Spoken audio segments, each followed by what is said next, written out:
पृथ्वी के क्रस्ट में मिलने वाले सभी प्रकार के मुलायम व कठोर पदार्थ को चट्टान कहते हैं। इनका निर्माण विभिन्न प्रकार के खनिजों के सम्मिश्रण से हुआ है। यद्यपि पृथ्वी के क्रस्ट में तत्वों की संख्या लगभग 100 है, किंतु उसके लगभग 98% से भी अधिक भाग को संरचना में मात्र 8 प्रमुख बट्टान निर्माणकारी तत्वों का ही योगदान है। ये हैं ऑक्सीजन, सिलिकन, एल्यूमिनियम, लोहा, कैल्शियम, सोडियम, पोटेशियम एवं मैग्नीशियम। यद्यपि क्रस्ट में खनिजों की संख्या 2 से भी अधिक है, किंतु कुल 24 खनिजों को ही चट्टान निर्माता खनिज की संज्ञा दी जाती है, क्योंकि अधिकांश चट्टानों का निर्माण इन्हीं से हुआ है। इनमें से भी मात्र खनिज ही प्रधान रूप से पाए जाते हैं। इन खनिजों में फोल्सपार, क्रिवार्ज स्फटिक, पॉवरॉक्सिन्स, एम्फीबोल्स, अभ्रक व ओलिविन उल्लेखनीय हैं।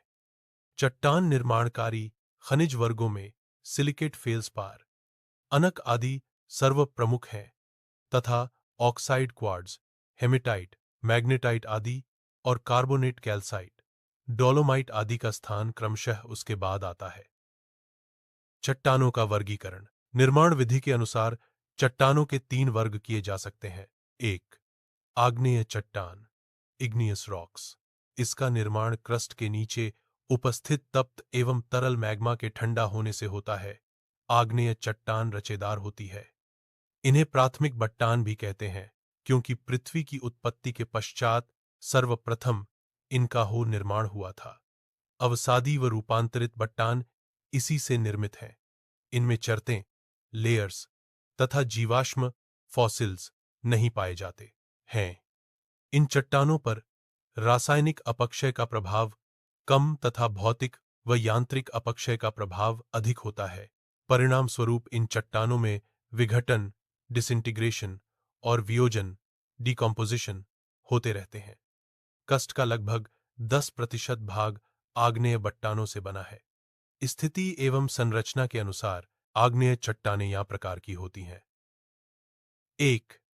अंतर्जात, अंतःनिर्मित आग्नेय चट्टानें, इंट्रूसिव इग्नियस रॉक्स। जब ज्वालामुखी उद्गार के समय मैग्मा धरातल के ऊपर न पहुंचकर धरातल के नीचे ही ठंडा होकर ठोस रूप धारण कर लेता है, तो इस प्रकार आंतरिक आग्नेय चट्टान का निर्माण होता है।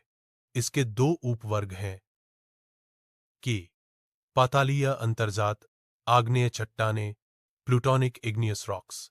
इनका निर्माण पृथ्वी के अंदर काफी अधिक गहराई पर होता है, जहां पर तापमान अधिक होने के कारण मैग्मा अत्यधिक धीमी गति से ठंडा होता है, जिसके फलस्वरूप इसके रखे बड़े बड़े होते हैं।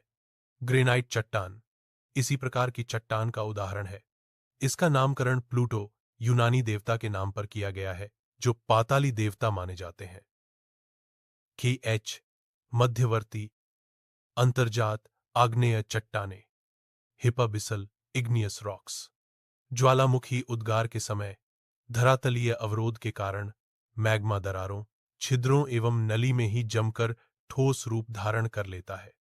कालांतर में अपर्दन की क्रिया के उपरांत ये चट्टानें धरातल पर विभिन्न रूपों में नजर आने लगती हैं। इसके मुख्य रूप हैं लैकोलिथ, फैकोलिथ, लोपोलिया, बेचोलिथ, सिल, डाइक आदि। 2 बाह्य आग्नेय चट्टानें, एक्सट्रूसिव इग्नियस रॉक। जम, तरल एवं तप्त मैग्मा या लावा पदार्थ धूपरपटी के ऊपर आ जाता है, तो तेजी से ठंडा होकर ठोस रूप धारण कर लेता है, तो इस प्रकार बाह्य आग्नेय चट्टान का निर्माण होता है। इसे ज्वालामुखी चट्टान भी कहते हैं। इन चट्टानों के रखे बहुत छोटे होते हैं। बेसाल्ट इसका अच्छा उदाहरण है।